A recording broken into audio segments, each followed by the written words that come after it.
When you had matches with a guy like Holloway, you know, like you've had these 2 epic fights with Max Holloway, and you have 2 victories over him, but real close fights. How important is that for a guy like you to have a foil like that, to have a guy that is your rival, like Muhammad Ali had Joe Frazier. Yep. You know, there's these epic rivalries where you have more than one fight together, and they're just these crazy close fights, like 10 rounds. Man, it's crazy. But I think obviously you're gonna. It's like someone I was talking to, and they talk about having teams. You can go and then you got 2 teams, and then just because of the jersey you're wearing, you're going to have millions of people hate you and pick on absolutely everything you do, you know what I mean? So that's always going to be happening. So a lot of the attention is just purely they're either a Max Holloway fan or a Alex fan. But I mean, you could be both. Or be both. I'm both. Exactly. But I mean, a lot of people are missing is what happened in that cage, man. Like there was some very,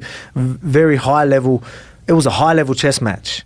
There was even in the first fight and the second fight, the adjustments we made, he made in between, the adjustments I made mid-fight, even in the first fight, like there was, you know, if I go into detail, there's times where, you know, he wanted to just catch me. Every time I threw a kick or something, he just wanted to get me and just come forward. He's a volume fighter. So once he did that, I was just making him run into things because I knew he was going to come in. Then he realised, he's trying to catch me coming in. So I'm going to pretend to go in and then catch him after he tries to catch me coming in.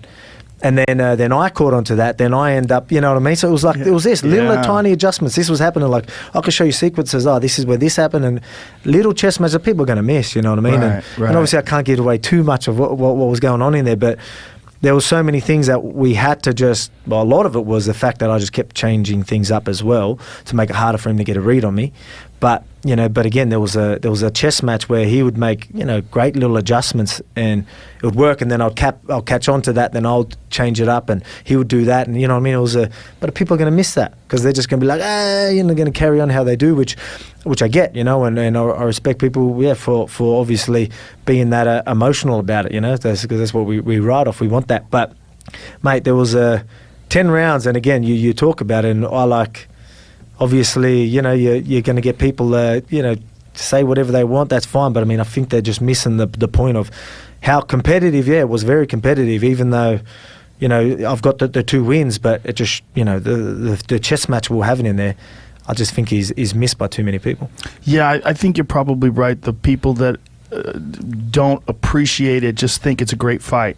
But the people that appreciate it and have seen a lot of fights and understand like the high level aspects of it, we're like, wow, this is pretty special. I felt like it was pretty special.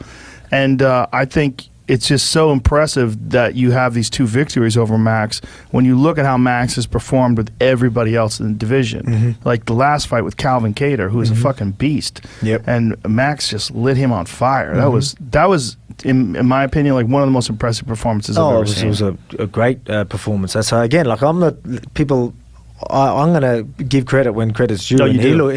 He looked great. He did. You know, even I was like, wow. Like, you know what I mean? I said that. But then obviously afterwards I go, yeah, you're hitting them numbers on these guys, but you ain't hitting them numbers when I'm in front of you. But again, like you're obviously going to say that, and, you know, people weren't going to be happy with that. But at the same time, again, you know what I mean? Like he's a smart dude. He's got a high fight IQ. Yes. You have certain habits. Their team's going to pick up on it, and Max is going to pick up on it.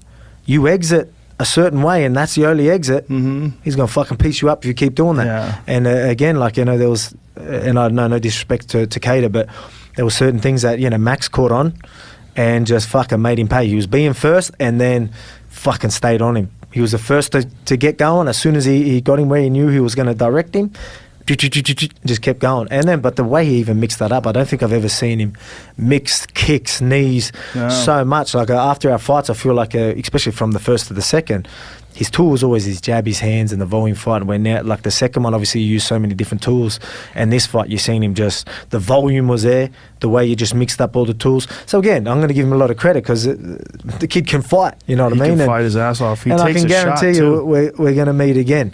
But obviously I've got jobs to do, and it's going to be a big fight, you know, and people are going to really, really want to watch that one. So, but right now, obviously I've got Ortega to worry about and watch this season, and watch everyone can watch me stir him up and give him shit. your game is you're so pressure and volume and a lot of striking, but one of the things that you showed in the Holloway fight is you can mix it up and grapple too. Like a lot of people, when you're approaching a fight and you have this real wide array of skills, how do you decide, like, do you based on strategy and game plan before the fight, how to approach this specific fighter?